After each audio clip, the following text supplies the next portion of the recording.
Student, कैसे हो आप सब। मैं नीरज आप सभी का स्वागत करता हूं अपने ऑनलाइन यूट्यूब चैनल पे। तो जैसा कि आपको पता है कि इससे पहले अपन लाइट के बारे में पढ़ रहे थे। लाइट के बारे में पढ़ने से पहले अपन ने इससे पहले 2 लेक्चर में अपलोड कर चुका हूं। अगर आपने वो नहीं देखे हैं तो सबसे पहले जाके आप उनको देखिए, उसके बाद आप इस वाले लेक्चर को देखना। तो उन जो दोनों लेक्चर में हमने पढ़ा है, एक बार मैं उसको हल्का सा आपको 2 से 5 मिनट में रिवाइज करने की कोशिश करता हूँ। तो मैं उसको एक बार रिवाइज करवा देता हूँ, फिर अपन यहाँ से स्टार्ट करते हैं। तो सबसे पहले जैसे कि हमने लाइट के बारे में पढ़ रहे थे, तो लाइट की डेफिनेशन देखी थी कि जो लाइट है वो एक फॉर्म ऑफ एनर्जी है जो एक स्ट्रेट लाइन में ट्रेवल करती है। इसके बाद अपन ने लाइट की प्रॉपर्टीज देखी थी, जैसे कि जो लाइट है वो एक स्ट्रेट लाइन में ट्रेवल करती है। लाइट जब भी किसी ओपेक ऑब्जेक्ट पे इंसिडेंट होती है तो वहाँ से उसकी शेडो बन जाती है। लाइट 7 डिफरेंट कलर से मिलकर बनी है। और इसके अलावा अपन ने देखा कि जब भी लाइट किसी ऑब्जेक्ट पर इंसिडेंट होती है तो वहाँ पर 3 टाइप्स के फिनोमिना होती है। वहाँ पर एब्जॉर्प्शन होता है, रिफ्लेक्शन होता है और रिफ्रैक्शन होता है। इसके बाद अपन ने रिफ्लेक्शन के बारे में स्टार्ट किया था, जहाँ से हमने देखा था कि किसी भी सरफेस पे लाइट रेज जब इंसिडेंट होती है तो वहाँ से उस लाइट रेज की बाउंसिंग बैक की जो फिनोमिना होती है उसे हम कहते हैं reflection of light. Reflection of light में अपन ने लॉज ऑफ रिफ्लेक्शन देखे, जिसमें अपन ने फर्स्ट लॉ ऑफ रिफ्लेक्शन में देखा कि जो इंसिडेंट एंगल है वो हमेशा इक्वल होता है रिफ्लेक्शन एंगल के, यानी जितना एंगल ऑफ इंसिडेंस होगा मेरा उतना ही हमेशा एंगल ऑफ रिफ्लेक्शन होगा। सेकंड जो लॉ हमने देखा कि incident light ray, reflected light ray, normal and point of incidence will lie always in same plane. इसके बाद अपन ने टाइप्स ऑफ रिफ्लेक्शन देखे। टाइप्स ऑफ रिफ्लेक्शन में मैंने आपको सबसे पहले बताया जो रेगुलर रिफ्लेक्शन है, और सेकंड जो है वो आपका डिफ्यूज रिफ्लेक्शन है। रेगुलर रिफ्लेक्शन में क्या होगा कि जब भी रिफ्लेक्टेड लाइट रेज, जब भी किसी सरफेस पे पैरेलल लाइट रेज इंसिडेंट होगी तो यदि रिफ्लेक्शन के बाद जो रिफ्लेक्टेड लाइट रेज है अगर वो सेम डायरेक्शन में ट्रेवल करती है तो वो आपका रेगुलर रिफ्लेक्शन होता है। और अगर आपकी जो रिफ्लेक्टेड लाइट रेज है वो डिफरेंट डायरेक्शन में ट्रेवल करती है आफ्टर रिफ्लेक्शन, तो इसे हम डिफ्यूज रिफ्लेक्शन बोलते हैं। जब भी पैरेलल लाइट रेज किसी स्मूथ सरफेस पर गिरती है तो आपका रेगुलर रिफ्लेक्शन होता है, और जब भी पैरेलल लाइट रेज किसी रफ सरफेस पे गिरती है तो वहाँ से आपका डिफ्यूज रिफ्लेक्शन होता है। इसके बाद हमने पढ़ा था कि जो मिरर है, मिरर एक ऑब्जेक्ट है जिससे लाइट रेज का क्या होता है, रिफ्लेक्शन होता है। मिरर बेसिकली आपके 2 टाइप्स का होता है। पहला आपका होता है कन्वर्जिंग मिरर, दूसरा आपका होता है डाइवर्जिंग मिरर। कन्वर्जिंग मिरर वो मिरर होगा जो लाइट रेज को क्या करेगा, आफ्टर रिफ्लेक्शन किसी एक पॉइंट पे कन्वर्ज करेगा, और डाइवर्जिंग मिरर जो है वो रिफ्लेक्शन के बाद जो लाइट रेज होती है उनको डिफरेंट डायरेक्शन में डाइवर्ज कर देता है। जो कन्वर्जिंग मिरर है, कन्वर्जिंग मिरर का आपको मैंने एग्जांपल बताया था कॉनकेव मिरर, और डाइवर्जिंग मिरर का मैंने एग्जांपल बताया था कॉन्वेक्स मिरर। कॉनकेव मिरर के बारे में बात करें तो कॉनकेव मिरर की मैंने आपको डेफिनेशन बताई थी, जिसमें मैंने बताया था कि कॉनकेव मिरर वो मिरर होगा जिसकी सरफेस कर्व्ड इनवर्ड होगी। एक स्पेरिकल मिरर जिसकी सरफेस कर्व्ड इनवर्ड होगी तो वो आपका कॉनकेव मिरर होगा, और एक ऐसा स्पेरिकल मिरर जिसकी सरफेस, ये जैसे कि यहाँ पे देख लो, ये एक स्पेरिकल मिरर है जिसकी सरफेस कर्व्ड इनवर्ड है तो ये मेरा कॉनकेव मिरर है। और एक ऐसा मिरर जिसकी रिफ्लेक्टिंग सरफेस कर्व्ड आउटवर्ड है तो वो आपका कॉन्वेक्स मिरर हो जाएगा। इसके बाद अपन आज के क्लास में आगे से स्टार्ट करेंगे कि जो हमारा कॉनकेव मिरर है और जो कॉन्वेक्स मिरर है, इससे जब ऑब्जेक्ट होता है तो ऑब्जेक्ट से जो इमेज फॉर्मेशन हम करते हैं तो उसके कुछ बेसिक रूल्स होते हैं। उन बेसिक रूल्स को मैंने यहाँ पे लिस्ट किया है, और एक एक करके मैं आपको इन रूल्स को एक्सप्लेन करता हूँ। तो जैसे कि आप देख पा रहे हो यहाँ पे जो फर्स्ट रूल है कि when a light ray incident parallel to principal axis, then after reflection from the spherical mirror it will passes through the when a light ray incident parallel to principal axis and appears, and after reflection from spherical mirror it passes through focus or appears to passes through focus। मतलब कि जब भी जो light rays है principal axis के parallel अगर किसी spherical mirror पे इंसिडेंट होती है तो स्पेरिकल मिरर से रिफ्लेक्शन के बाद वो लाइट रेज या तो फोकस से पास करेगी या फोकस से पास करते हुए आपको प्रतीत होगी। जैसे कि मैं यहाँ पे ड्रॉ करके बताता हूँ कि यह आपका एक स्पेरिकल मिरर है। हमने स्पेरिकल मिरर की जो सेंटर, ये आपके स्पेरिकल मिरर की कोई रिफ्लेक्टिंग सरफेस है, इस रिफ्लेक्टिंग सरफेस के सेंटर पॉइंट को हमने पी से डिनोट किया था, जिसको मैंने पोल बताया था। और ये रिफ्लेक्टिंग सरफेस किसी भी स्पेरिकल मिरर की forms a part of sphere and centre of that sphere we called centre of curvature. ये डेफिनेशन मैं आपको ऑलरेडी बता चुका हूँ कि स्पेरिकल मिरर की जो रिफ्लेक्टिंग सरफेस होती है वो फॉर्म करती है एक पार्ट ऑफ स्पेयर, और उस स्पेयर का जो सेंटर होता है वो आपका सेंटर ऑफ कर्वेचर होता है। कोई भी एक imaginary line which passes through centre of curvature and which passes through center of curvature and pole. A imaginary line which passes through center of curvature and pole is called principal axis. तो कोई देखो, जैसे ये आपका कोई concave mirror है, इस concave mirror पे प्रिंसिपल एक्सिस के पैरेलल, इस कॉनकेव मिरर पर प्रिंसिपल एक्सिस के पैरेलल यदि कोई लाइट रे इंसिडेंट होती है, तो आपको पता है कि यहाँ पर आपका एक पॉइंट होता है जिसे आप बोलते हो फोकस। तो इसने ये बोला है कि यदि प्रिंसिपल एक्सिस के पैरेलल कोई लाइट रेज इंसिडेंट होती है, तो then after reflection from spherical mirror it will passes through focus. तो ये इस तरह से यहाँ से फोकस से पास कर जाएगी। और ये आपका कौन सा मिरर है? तो ये आपका मिरर है कॉनकेव मिरर। सेकंड, अगर मैं कॉन्वेक्स मिरर पे इस चीज़ को अप्लाई करता हूँ, तो यहाँ भी वही बात है कि ये आपकी प्रिंसिपल एक्सिस हो गई, ये आपका सेंटर ऑफ कर्वेचर हो गया, ये आपका पोल हो गया, और ये आपका हो गया यहाँ पे फोकस। तो देखिए, यदि कोई लाइट रे प्रिंसिपल एक्सिस के पैरेलल आती है और आपके कॉन्वेक्स मिरर पर इंसिडेंट होती है, ये जो आपका मिरर है, ये आपका मिरर है यहाँ पे कॉन्वेक्स मिरर, ये कॉन्वेक्स मिरर है। और इस कॉन्वेक्स मिरर पर एक लाइट रेज है, वो लाइट रे प्रिंसिपल एक्सिस के पैरेलल इसकी रिफ्लेक्टिंग सरफेस पे इंसिडेंट हो रही है। तो देन आफ्टर आपको बता दूं कि ये जो लाइट रे है ये इसके आर पार तो नहीं जाएगी, मिरर है तो यहाँ से इसका क्या होगा, रिफ्लेक्शन होगा। बट रिफ्लेक्शन इस तरह से होना चाहिए कि ये लाइट रेज फोकस से निकलती हुई हमें लगना चाहिए कि ये लाइट रेज कहाँ से पास कर रही है, फोकस से पास कर रही है। मतलब अपीयर होना चाहिए हमें कि ये जो लाइट रे है वो फोकस से क्या कर रही है, पास कर रही है। तो यहाँ से हम इस पॉइंट को इससे इस तरह से मिलाएंगे और इस लाइट रे को इस तरह से इसके बिल्कुल सीधा डायरेक्शन में ट्रांसफर कर देंगे। तो ये जो लाइट रे है प्रिंसिपल एक्सिस के parallel, after reflection it appears to passes through focus, and अगर कोई लाइट रे प्रिंसिपल एक्सिस के पैरेलल इंसिडेंट होती है, तो then after reflection from spherical mirror it will passes through focus and appears to passes through focus. तो ये जो आपका फर्स्ट लॉ है, आपका ये फर्स्ट लॉ ऑफ रिफ्लेक्शन हो गया है, किससे, मिरर से। इसके बाद अपन सेकंड लॉ की बात करते हैं। सेकंड लॉ में देखिए क्या बोल रहा है ये, when a light ray passes through and appears to passes through focus. मतलब एक लाइट रे है जो फोकस से पास कर रही है या पासेस थ्रू फोकस ऐसा लग रहा है, ऐसा अपीयर हो रहा है कि ये कहाँ से पास करेगी, फोकस से पास करेगी। तो then after reflection from spherical mirror it becomes parallel to principal axis. तो ये जो लाइट रे है इसका जस्ट उल्टा है जो हमने इससे पहले करा है। यानी कोई लाइट रे जो कहाँ से पास कर रही है, फोकस से पास कर रही है, या फिर एक लाइट रे इस तरह से आ रही है कि ये कहाँ से पास कर जाए, फोकस से पास कर जाए, ये कहाँ से पास कर जाए, फोकस से पास कर जाए, ऐसा आपको अपीयर हो, तो then after reflection from spherical mirror ये प्रिंसिपल एक्सिस के क्या हो जाएगी, पैरेलल हो जाएगी। और ये भी यहाँ से जब रिफ्लेक्शन होगा स्पेरिकल मिरर से, तो देन आफ्टर रिफ्लेक्शन ये इस वाले पार्ट को फॉलो करेगी और प्रिंसिपल एक्सिस के पैरेलल हो जाएगी।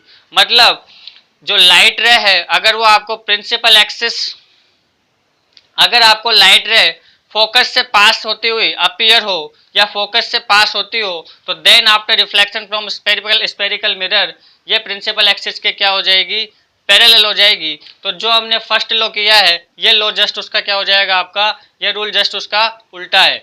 इसके बाद अपन बात करते हैं थर्ड रूल्स की। तो थर्ड रूल जो है आपका, when a light rays passes through and appears to passes through center of curvature, then after reflection it will retrace the same path। तो देखिए इसमें क्या बोल रहा है ये,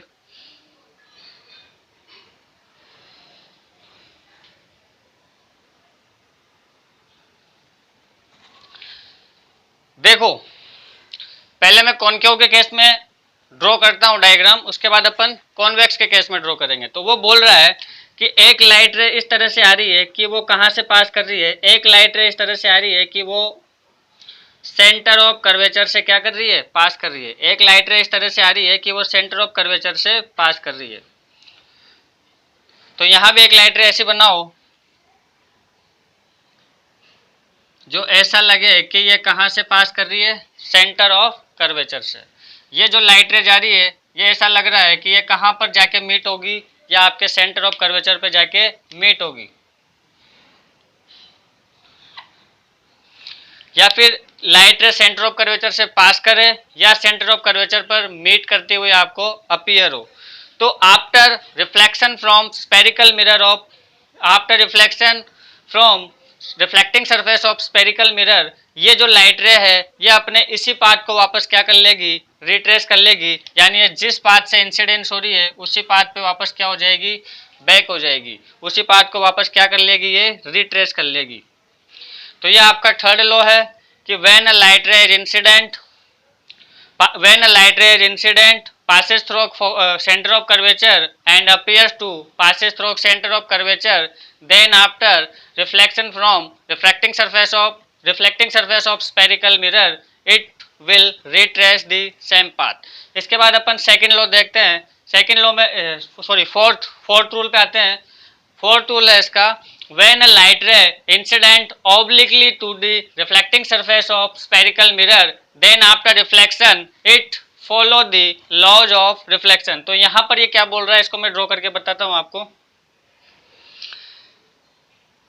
लाइट रे है जो ऑब्लिकली इंसिडेंट हो रही है, यानी इस तरह से एक लाइट रे आ रही है, इंसिडेंट हो रही है, यहां पर भी ऐसा ही होगा।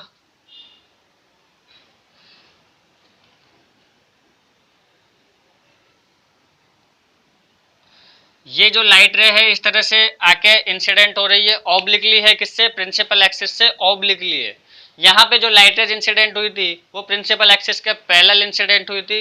बट अब जो फोर्थ लॉ में अगर पैरेलल की जगह लाइट रे ऑब्लिकली इंसिडेंट हो प्रिंसिपल एक्सिस के, तो प्रिंसिपल एक्सिस और आपकी इंसिडेंट लाइट रे के बीच एक एंगल बनेगा, जिसको हमने भी स्टार्टिंग में बोला था, इसको हम इंसिडेंट एंगल बोलते हैं। ये आपके जो प्रिंसिपल एक्सिस है इस केस में नॉर्मल की तरह बिहेव कर रही है यहाँ पे। तो प्रिंसिपल एक्सिस और ये जो आपकी इंसिडेंट लाइट रे है इन दोनों के बीच में जो ये वाला एंगल बना, ये आपका एंगल ऑफ क्या हो गया, इंसिडेंट हो गया। तो ये लाइट रे आपके इस तरह से सेकेंड इस तरह से चली जाएगी और ये आपके किसको फॉलो करेगी, लॉ ऑफ रिफ्लेक्शन को। मतलब जितने एंगल पर इंसिडेंट हुई उतने एंगल से वापस क्या हो गई, यहाँ से रिफ्लेक्ट हो गई। सेम इसी केस में भी होगा कि मान लो लाइट रे और ये इसके बीच में जो ये वाला एंगल बना, यहाँ पे ये इंसिडेंट एंगल है, तो जितना एंगल ये वाला बनेगा उतने एंगल पे ये इधर क्या हो जाएगी, आपके रिफ्लेक्ट हो जाएगी।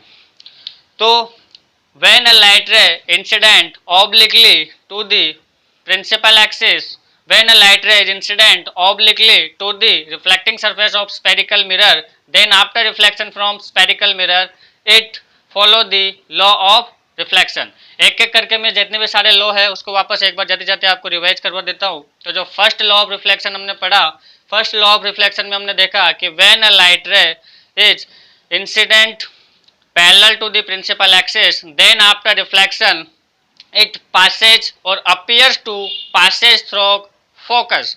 सेकेंड जो रूल है, सेकेंड रूल हमने देखा कि when a light ray is incident passes through focus or appears to passes through focus, then after reflection from reflecting surface of spherical mirror it becomes parallel to principal axis। इसके बाद अपन ने rule number third देखा।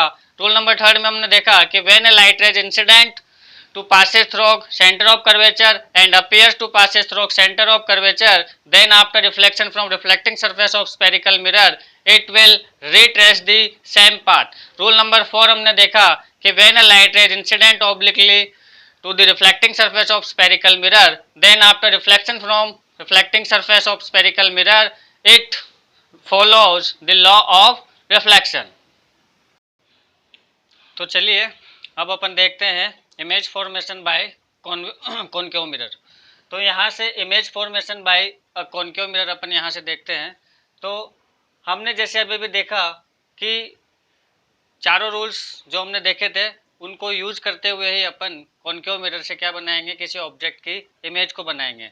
तो सबसे पहले अपन बात करते हैं कि when object is placed at infinity, मतलब आपकी जो ये प्रिंसिपल एक्सिस है, इस प्रिंसिपल एक्सिस पर इस वाले पॉइंट को हम सेंटर ऑफ कर्वेचर बोलेंगे, इसे फोकस बोलेंगे, और ये आपका हो गया पोल। तो यहाँ से ऑब्जेक्ट को जब भी आप किसी भी मिरर पे रखोगे तो हमेशा आप सबसे फर्स्ट बात तो ये ध्यान रखें कि जब भी आप किसी ऑब्जेक्ट को रखें किसी भी मिरर पे तो हमेशा मिरर के लेफ्ट साइड में आप ऑब्जेक्ट को रखेंगे। तो इस मिरर के, इस कॉनकेव मिरर के मैं लेफ्ट साइड में अपने ऑब्जेक्ट को अलग अलग डिफरेंट जगह पे रखूँगा और मैं उसके बाद ये ऑब्जर्व करूँगा कि उस ऑब्जेक्ट की जो इमेज है वो किस प्लेस पर बनती है।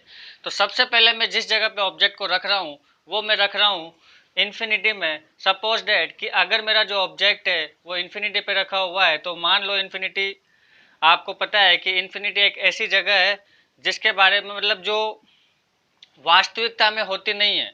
तो जैसे मैं इसको एक बार बता देता हूँ तुम्हें कि जब भी लाइट रेज किसी ऑब्जेक्ट से इन्फिनिटी से चल के आती है तो उन लाइट रेज को आप पैरेलल लाइंस के जरिए शो कर सकते हो। मतलब आपको पता भी होगा कि जो पैरेलल लाइट रेज है वो कहाँ जाके मीट करती है। तो जो आपके पैरेलल लाइट रेज है वो हमेशा इन्फिनिटी पे जाके मीट करती है। तो हम ये मान सकते हैं कि इन्फिनिटी पे जो ऑब्जेक्ट रखा था वहां से जो लाइट रेज चल के आ रही है, यहाँ आते आते वो लाइट रेज कैसी हो गई है, पैरेलल हो गई है। इसको मैं एक एग्जांपल से यहाँ आपको सामने रिप्रेजेंट कर देता हूँ कि सपोज ये आपका कोई लाइट सोर्स है और यहाँ पे एक ऑब्जर्वर है और यहाँ पे एक ऑब्जर्वर है, ये एक ऑब्जर्वर है यहाँ पे, ठीक है। अब देखिए यहाँ से इसकी जो डिस्टेंस है ये सपोज मैंने मान ली इन्फिनिटी है, जो डिस्टेंस है वो इन्फिनिटी है दोनों के बीच में। तो यहाँ से जो साउंड सॉरी यहाँ से जो आपकी लाइट रेज चलेगी वो इसके चारों ओर सेम टाइम पे सेम डिस्टेंस कवर करेगी। यहाँ से फिर वो लाइट रेज इस तरह से ऐसे बढ़ेगी, यहाँ से फिर वो लाइट रेज इस तरह से ऐसे बढ़ेगी, यहाँ से फिर वो लाइट रेज इस तरह से बढ़ेगी। इस तरह से बढ़ते बढ़ते जब लाइट रेज यहाँ पहुँचेगी तो इसके पास से लाइट रेज इस तरह से निकलेगी, बड़ा सा काफ़ी एक बड़ा स्पेयर बन जाएगा, एक काफ़ी बड़ा। ये सर्कल नहीं बना रहा हूँ मैं, पहले तो आप इस चीज़ को क्लियर कर लेना, ये सारे स्पेयर है। तो ऐसे स्पेयर में लाइट रेज किसी पॉइंट सोर्स से जब आगे बढ़ती है तो जब वो इनफाइनाइट प्लेस ट्रेवल कर लेगी तो आपको वो एक कैसी लाइन दिखेगी, स्ट्रेट लाइन दिखेगी। मतलब ये जो लाइन्स हो जाएगी इसके लिए कैसी हो जाएगी, पैरेलल्स हो जाएगी। मतलब आप सिंपल भाषा में इस बात को अगर मैं बोलूँ तो इतना सा याद रखो कि जब भी कोई ऑब्जेक्ट इन्फिनिटी पे रखा होगा तो उससे आने वाले जो लाइट रेज है आपके, वो लाइट रेज कैसी हो जाएगी, पैरेलल हो जाएगी। तो यहाँ पे मैंने ये जो पैरेलल लाइट रेज बनाई है ये इस कॉनकेव मिरर की रिफ्लेक्टिंग सरफेस पे क्या हो रही है, इंसिडेंट हो रही है। तो अब हम देखते हैं कि अगर ऑब्जेक्ट इन्फिनिटी पे है तो उसकी इमेज मेरी कहाँ फॉर्म हो रही है। तो सबसे पहले आप दो चीज़ें तो नोट कर ही लो। फर्स्ट कि ऑब्जेक्ट को हमेशा लेफ्ट रखेंगे मिरर में, और सेकंड बात कि किसी भी ऑब्जेक्ट से जब आप इमेज को फॉर्म करो तो हमेशा ऑब्जेक्ट से मिनिमम 2 लाइट रेज को आपको ड्रॉ करना पड़ेगा, जो मैं यहाँ कर चुका हूँ। और दोनों लाइट रेज मेरी प्रिंसिपल एक्सिस के पैरेलल है। तो हमने इससे पहले रूल्स जब पढ़े थे तो हमने देखा भी था वहां पे कि when a light ray is incident parallel to principal axis on reflecting surface of spherical mirror, then after reflection it will passage through, कहाँ से पास करती है या करती हुई लगती है, फोकस से। it will passage through focus और appears to passage through focus। तो ये मेरी फर्स्ट लाइट रे थी, इस तरह से आई, यहाँ पे इंसिडेंट हुई और यहाँ से टकरा के ये वापस कहाँ हो गई, इस डायरेक्शन में रिफ्लेक्ट हो गई। सेकंड लाइट रे की बात करूँ मैं तो ये लाइट रे प्रिंसिपल एक्सिस का पैरेलल जब इस रिफ्लेक्टिंग सरफेस पे इंसिडेंट हो रही है तो ये भी वही रूल फॉलो करेगी। After reflection from spherical mirror it will also Passage through focus, यानी ये इस पॉइंट पे आके मीट करेगी और यहाँ से इस तरह से आगे बढ़ जाएगी। तो एक चीज आप यहाँ पे देख पा रहे होंगे कि जो दोनों लाइट रेज है आपकी ये किस पॉइंट पे मीट कर रही है, दोनों जो लाइट रेज है आपकी ये किस पॉइंट पे मीट कर रही है, तो ये आपके जिस पॉइंट पे मीट कर रही है वो पॉइंट है आपका फोकस। ये लाइट रे इस तरह से आई, यहाँ पे डिसूम करके गिरी और गिर के यहाँ से ये इस तरह से आगे चली गई और ये गई यहाँ से इस तरह से ये आगे चली गई। तो जहां पे दोनों लाइट रेज मिलेगी वहां पे आपका क्या बनेगी, इमेज बनेगी। यानी आपका जो ऑब्जेक्ट इन्फिनिटी पे रखा था उसकी इमेज कहाँ बनेगी, उसकी इमेज आपकी फोकस पे बनेगी। ऑब्जेक्ट आपका कहाँ पर रखा हुआ है, तो जो ऑब्जेक्ट है आपका वो इन्फिनिटी पे है। ऑब्जेक्ट आपका कहाँ पे है, इन्फिनिटी पे है। और ऑब्जेक्ट की जो इमेज है वो आपकी कहाँ पे बनी है, फोकस पे बनी है। तो मतलब जो पोजीशन है ऑब्जेक्ट की, सॉरी जो पोजीशन है इमेज की पोजीशन आपके हो जाएगी एट फोकस। इमेज की पोजीशन आपकी हो जाएगी एट फोकस। और फोकस को मैं कैपिटल एफ से भी डिनोट करता हूँ। फोकस को मैं कैपिटल एफ से भी क्या करता हूँ, मैं डिनोट करता हूँ। इसके अलावा उस इमेज का जो नेचर होगा वो नेचर आपका होगा रियल एंड इन्वर्टेड। अच्छा, आपको यहाँ पे ये चीज समझना है कि रियल क्या है। तो रियल का मतलब ये कि जो दोनों लाइट रेज जा रही है वो रियलिटी में एक दूसरे को क्या कर रही है, कट कर रही है। जब लाइट रेज रियलिटी में एक दूसरे को कट नहीं करेगी, हमें ऐसा लगेगा कि लाइट रेज वहां पे मीट कर रही है, तो ऑब्जेक्ट जो होगा उसका नेचर आपका वर्चुअल होगा, मतलब लाइट रेज मिल ही नहीं रही है एक्चुअल में। और यहाँ तो लाइट रेज एक्चुअल में आपके मीट कर रही है। तो जब भी लाइट रेज एक्चुअल में मीट करेगी तो आपकी इमेज हमेशा कैसे बनेगी, रियल बनेगी, क्योंकि लाइट रेज रियली में यहाँ पे क्या कर रही है, आपके मीट कर रही है। और इन्वर्टेड इमेज बनेगी। इसी के साथ जो साइज होगी, आप देखो कितना भी बड़ा ऑब्जेक्ट रखा हो आपके इन्फिनिटी पे, उसकी पॉइंट साइज आपकी क्या बनेगी, इमेज बनेगी। पॉइंट साइज इमेज मतलब हाईली डिमिनिश्ड आपकी क्या बनेगी, वहां पे इमेज बनेगी। तो ये जो आपकी इमेज बनेगी ये कैसे बनेगी, हाईली डिमिनिश्ड।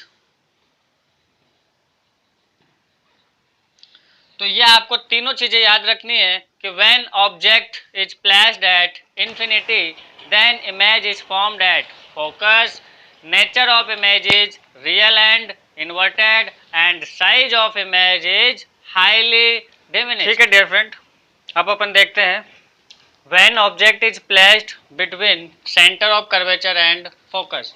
यदि मैं ऑब्जेक्ट को सेंटर ऑफ कर्वेचर और फोकस के बीच में कहीं प्लेस करता हूँ, यदि मैं ऑब्जेक्ट को सेंटर ऑफ कर्वेचर और फोकस के बीच में कहीं प्लेस करता हूँ, तो उस केस में मेरा जो इमेज है वो कहाँ बनता है। तो देखो वही हम सेम काम करेंगे, यहाँ से दो लाइट रे ड्रॉ करेंगे ऑब्जेक्ट से। ये मेरा ऑब्जेक्ट है, यहाँ से जो फर्स्ट लाइट रे मैंने ड्रॉ करी वो प्रिंसिपल एक्सिस के पैरेलल ड्रॉ करी, तो मुझे पता है after reflection it will passes through focus, तो ये आपकी फोकस से पास कर जाएगी।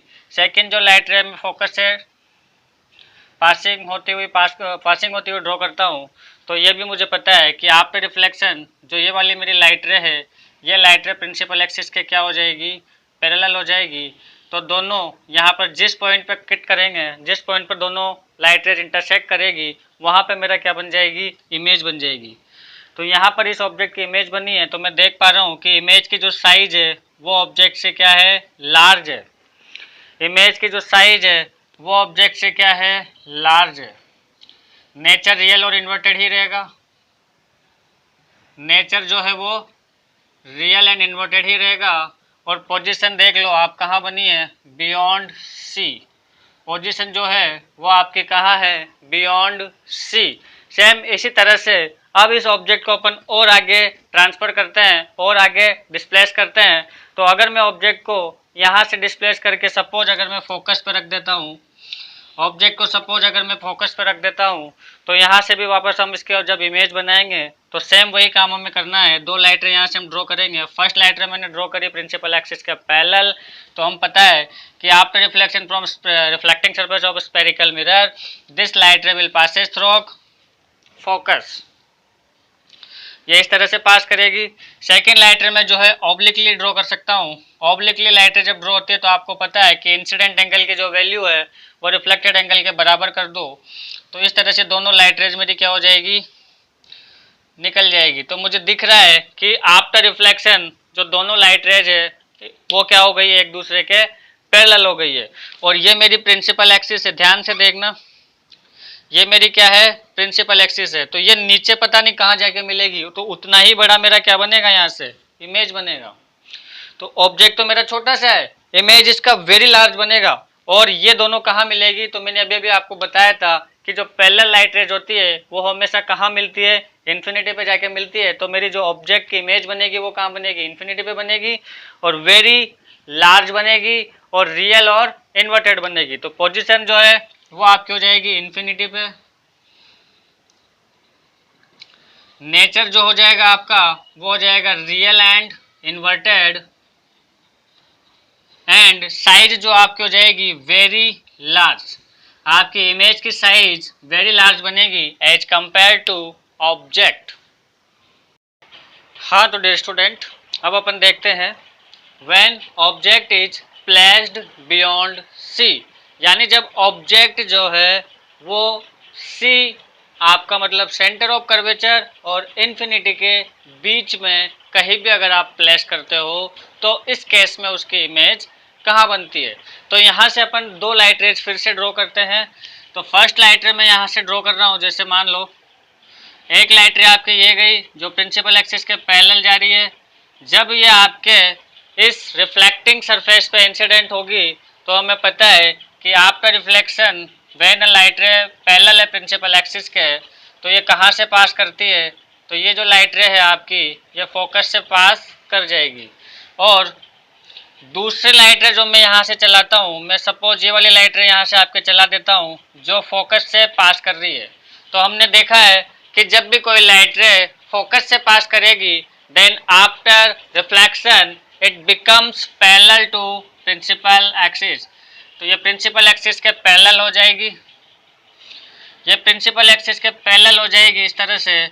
और दोनों जिस पॉइंट पे मीट करेगी उस पॉइंट पे आपकी क्या बनेगी बेटा, उस पॉइंट पे आपकी इमेज बनेगी। तो यहाँ पे इमेज इस तरह से बनेगी, देखिए मैं ड्रॉ कर रहा हूँ। तो सबसे फर्स्ट पॉइंट आप जो नोट करोगे कि what is the position of image, तो position of image is between centre of curvature and focus. Note करेंगे इसको, between centre of curvature and focus, between centre of curvature and focus. Second, nature image का देख लो आप, inverted image है और जो light rays है वो रियली में मिल रही है किसी पोजीशन पे, बिल्कुल मिल रही है, यहाँ पे मिल रही है दिख रहा है हमें।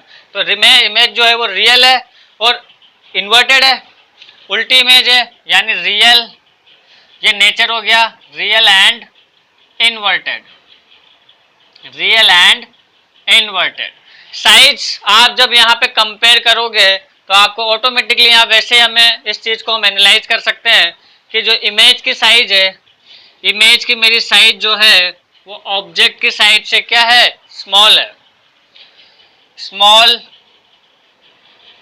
Then object, small than object. तो इस चीज को मैं ऐसे बोल सकता हूं कि when light rays when object is placed between infinity and center of curvature then image is formed between center of curvature and focus. Nature of image is real and inverted and size of image is small than object. इसके बाद अपन बात करते हैं इस object को मैं थोड़ा सा और आगे ट्रांसफर करता हूँ, थोड़ा सा और यहाँ से मैं इसको फॉरवर्ड डायरेक्शन में डिस्प्लेस करता हूँ। तो इसको मैं अब सेंटर ऑफ कर्वेचर पे प्लेस करके देखता हूँ ऑब्जेक्ट को, और यहाँ से मैं एनालाइज करता हूँ कि अगर मैं ऑब्जेक्ट को सेंटर ऑफ कर्वेचर पे प्लेस करूँ तो मेरी जो इमेज है वो कहाँ पर मेरी इमेज फॉर्म होती है। तो वही सेम काम जो हमने यहाँ किया वही यहाँ पे करेंगे। एक लाइट रेज आप प्रिंसिपल एक्सिस के पैरेलल ड्रॉ कर दो, एक लाइट रे आप प्रिंसिपल एक्सिस के पैरेलल ड्रॉ कर दो, और हमें पता है कि when a light ray is incident parallel to reflecting surface of a spherical mirror then after reflection it will passes through focus. तो ये जो लाइट रे है इस तरह से पास कर जाएगी आपके, ये जो लाइट रे है आपकी ये इस तरह से यहाँ से क्या कर जाएगी, पास कर जाएगी। अब एक लाइट रे ऐसी होगी जो आपके कहाँ से निकलेगी, फोकस से। दूसरी आप जो लाइट रे चला लो वो आप लाइट रे फोकस चला दो। अब आपको पता है कि अगर कोई लाइट रे फोकस से पास होती हुई आपकी reflecting surface of spherical mirror पे इंसिडेंट होती है, तो then after reflection it becomes parallel to principal axis, it becomes parallel to principal axis. तो ये इस तरह से पास करेगी नहीं करेगी बताओ? जिस पॉइंट पे दोनों मीट हुई वहां पे आपका क्या बन गया? इमेज बन गया। जिस पॉइंट पे दोनों लाइट रेज मीट हुई वहां पे आपकी क्या बन गई? ऑब्जेक्ट की इमेज बन गई। तो यहाँ पे मैं देख पा रहा हूं कि इस ऑब्जेक्ट की मेरी जो इमेज बनी है वो सेंटर ऑफ कर्वेचर पर ही बनी है। जहां पे मेरी ऑब्जेक्ट रखी है उसके जस्ट नीचे मेरी क्या बन गई? इमेज बन गई। तो पोजीशन तो आपकी जो इमेज की रहेगी वो एट सेंटर ऑफ कर्वेचर ही रहेगी, लेकिन नेचर में यहाँ से देख पा रहा हूँ कि इमेज मेरी इन्वर्टेड है और रियल बनी है, यानी जो नेचर है इमेज का वो मेरा हो जाएगा real and inverted, real and inverted. और जो साइज है वो आप देखोगे तो आप यहाँ पे डायग्राम में जब आप एनालाइज करोगे तो हमें वैसे भी यहाँ से पता लग ही रहा है कि जो साइज होगी वो कैसे बन जाएगी? इक्वल बनेगी। इमेज की size equal to the object, image की साइज जो होगी वो आपके ऑब्जेक्ट के क्या होगी? इक्वल होगी। हाँ तो डियर स्टूडेंट, अब अपन आगे देखते हैं। When object is placed between focus and pole, जब हम ऑब्जेक्ट को फोकस और पोल के बीच में प्लेस कर देते हैं तो उस केस में हमारी जो इमेज है वो कहाँ फॉर्म होती है, तो उसको हम देखते हैं एक बार। वही यहाँ पर मैंने ऑब्जेक्ट अपना इस जगह प्लेस किया है, तो ये मेरा फोकस और पोल के बीच में ऑब्जेक्ट हो गया। अब मैं जब यहाँ से इससे इमेज बनाऊंगा तो सबसे पहले मुझे वही काम करना है जो मैं अब तक करते आ रहा हूँ। यहाँ से मैं दो लाइट रेज ड्रॉ करूँगा। फर्स्ट लाइट मैंने यहाँ से इंसिडेंट करी प्रिंसिपल एक्सिस के पैरेलल, तो आई नो डैट कि when a light ray is incident parallel to principal axis then after reflection it will passes through focus. तो यहाँ से ये लाइट रेज कहाँ से पास कर जाएगी? आपके फोकस से इस तरह से ये पास कर जाएगी। ठीक है, सेकेंड लाइट रे मैं बनाता हूँ, ऑब्लिकली मैं इंसिडेंट करता हूँ पोल पे, तो ये मेरा इंसिडेंट एंगल हुआ कि नहीं हुआ? जितना एंगल ऑफ इंसिडेंस उतने ही एंगल ऑफ रिफ्लेक्शन पे ये लाइट रे इस तरह से यहाँ से रिफ्लेक्ट हो जाएगी। दोनों एंगल हम इक्वल लेंगे, जितना एंगल ये है उतने एंगल पे ये इधर क्या हो गई? यहाँ पे रिफ्लेक्ट हो गई।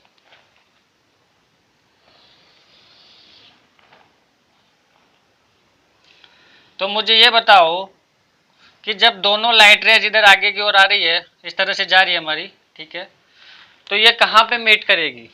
कभी मीट कर सकती है ये इन्फिनिटी पे भी मीट नहीं करेगी, बिकॉज ये लाइन पैरेलल थोड़े, पैरेलल तो नहीं है, पैरेलल लाइन से इन्फिनिटी पे मीट करती है। तो यहाँ पे ये तो इन्फिनिटी पे भी मीट नहीं करेगी, बिकॉज इनके बीच का जो गैप है वो आप देख लो, कंटिन्यूसली इनके बीच का जो गैप है वो बढ़ता जा रहा है।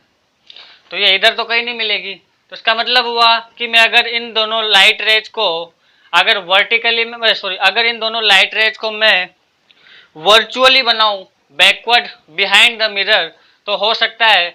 तो देखो इन दोनों लाइट रेज को मैं वर्चुअली ड्रॉ कर रहा हूं। इन दोनों लाइट रेज को जब मैंने वर्चुअली मीट करवाया इस तरह से, और जब मैं इसको भी virtually behind the mirror increase करूंगा, तो यहाँ से मुझे पता लगेगा कि जो दोनों लाइट रेज है आपकी वो वर्चुअली कहाँ मीट हो रही है? दोनों लाइट रेज आपकी virtually behind the mirror meet कर रही है। और ऐसा लग रहा है कि ये लाइट रे मिरर के पीछे से आ रही है और ये वाली ऐसे आके ऐसे जा रही है, और ये वाली जो लाइट रे है ये भी मिरर के पीछे से आ रही है और यहाँ से इस तरह से निकलती जा रही है। दोनों मीट कहाँ कर रही है? बिहाइंड द मिरर मीट कर रही है। और आप देख रहे हो इस केस में कि जो लाइट रेज है वो रियली में कहीं भी मीट नहीं कर रही, हमें उन्हें ज़बरदस्ती मिलाना पड़ रहा है। ज़बरदस्ती मतलब हमें वर्चुअली उन लाइट रेज को मीट करवाना पड़ रहा है, इंटरसेक्ट करवाना पड़ रहा है। तो यहाँ पर हमें समझ में आ गया होगा कि जो नेचर है वो वर्चुअल होगा, बिकॉज लाइट रेज जो है हमारी वो रियलिटी में मीट नहीं कर रही है। तो रियल इमेज तो बनने से रही, तो इमेज तो वर्चुअल बनेगी और इस तरह से इमेज बनेगी। आप देख रहे हो कि इस केस में जो इमेज बन रही है वो आपकी कैसी बन रही है? सीधी बन रही है, यानी इरेक्ट इमेज बनेगी आपकी। कैसी इमेज बनेगी इस केस में? आपकी इरेक्ट इमेज बनेगी। ये एक मात्र ओनली वन केस ऐसा है जिसमें कॉनकेव मिरर वर्चुअल और इरेक्ट इमेज बनाता है। बाकी इसके अलावा जितने भी केस हमने पढ़े सब में हमने देखा कि जो कॉनकेव मिरर है वो रियल एंड इन्वर्टेड इमेज बना रहा है। साथ ही जो आप देखोगे साइज इमेज की क्या है, लार्ज है। साइज इमेज की क्या है, लार्ज है, लार्ज देन ऑब्जेक्ट। इमेज की जो साइज है वो आपके ऑब्जेक्ट से क्या है, लार्ज है। और जो पोजीशन है वो है आपकी बिहाइंड द मिरर, और पोजीशन जो है आपकी वो है आपकी बिहाइंड द मिरर। तो एक बार शुरुआत से हमने जो भी पढ़ा है आज से उसको हम रिवाइज करते हैं। तो सबसे पहले हमने देखे 4 रूल्स देखे। फर्स्ट रूल हमने देखा कि अगर कोई लाइट रे प्रिंसिपल एक्सिस के पैरेलल मिरर पे इंसिडेंट होगी तो आफ्टर रिफ्लेक्शन या तो प्रिंसिपल फोकस से पास करेगी या पास करती हुई हमें दिखाई देगी। अगर कोई लाइट रे प्रिंसिपल फोकस से पास करती है या पास करती हुई लगती है, प्रतीत होती है, और वो after incident from reflecting surface of spherical mirror becomes parallel to principal axis, principal axis के क्या हो जाएगी, वो पैरेलल हो जाएगी। कोई लाइट रे अगर मान लो सेंटर ऑफ कर्वेचर से पास करती या पास करती हुई अगर reflecting surface of spherical mirror पे इंसिडेंट होती है तो after reflection from reflecting surface it will retrace the same path, यानी जिस पाथ से वो आई है उसी पाथ से वापस चली जाएगी। इसके अलावा कोई लाइट रे अगर मान लो ऑब्लिकली इंसिडेंट होती है तो ऑब्लिकली इंसिडेंट होने के बाद वो लाइट रे आपके क्या करेगी, लॉज ऑफ रिफ्लेक्शन को फॉलो करेगी। और इन चारों रूल्स से हमने अलग अलग पोजीशन पे ऑब्जेक्ट को रखा और उससे क्या बनाई, इमेज बनाई। सबसे पहले हमने जो ऑब्जेक्ट है उसको हमने रखा इन्फिनिटी पे, तो इमेज आपकी कहाँ बनी, फोकस पे बनी। जो नेचर है रियल एंड इन्वर्टेड है, साइज जो है वो हाईली डिमिनिश्ड है। इसके बाद हमने जो ऑब्जेक्ट है वो बियॉन्ड द सी रखा, it means centre of curvature और इन्फिनिटी के बीच में रखा। तो जो इमेज है, इमेज की पोजीशन मेरी रही centre of curvature and focus के बीच। साइज ऑफ इमेज जो है वो स्मॉल देन ऑब्जेक्ट रहा, और जो नेचर ऑफ इमेज है वो आपका रहा रियल एंड इन्वर्टेड।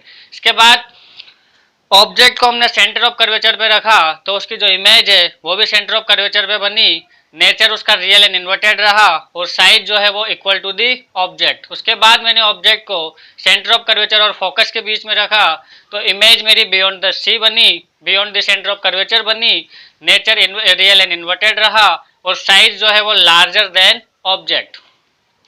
जब मैंने अपनी ऑब्जेक्ट को फोकस पे रखा तो उसकी इमेज इन्फिनिटी पे बनी, रियल और इन्वर्टेड बनी, और जो साइज है वो very large as compare to object. जब मैंने अपनी ऑब्जेक्ट को फोकस और पॉल के बीच में प्लेस किया तो ओनली एकमात्र ऐसा केस, ओनली वन केस, जब आपकी जो ऑब्जेक्ट की इमेज बनेगी वो कैसी बनेगी, वर्चुअल एंड डायरेक्ट बनेगी, लार्जर देन ऑब्जेक्ट बनेगी, और इसके अलावा बिहाइंड द मिरर आपके उसकी क्या होगी, पोजीशन होगी। और यहीं पर आज हम अपनी क्लास को ख़त्म करेंगे। इसके बाकी अगली क्लास में अपन रिफ्रैक्शन को स्टार्ट करेंगे। और एक छोटी सी चीज़ बची हुई है, जो साइन कन्वेंशन वाली बात है वो अभी तक मैंने बताई नहीं है, तो नेक्स्ट लेक्चर में मैं आपको इसके साइन कन्वेंशन के बारे में भी बता दूंगा। अगर लेक्चर आपको पसंद आया हो तो please like and subscribe. Thank you so much.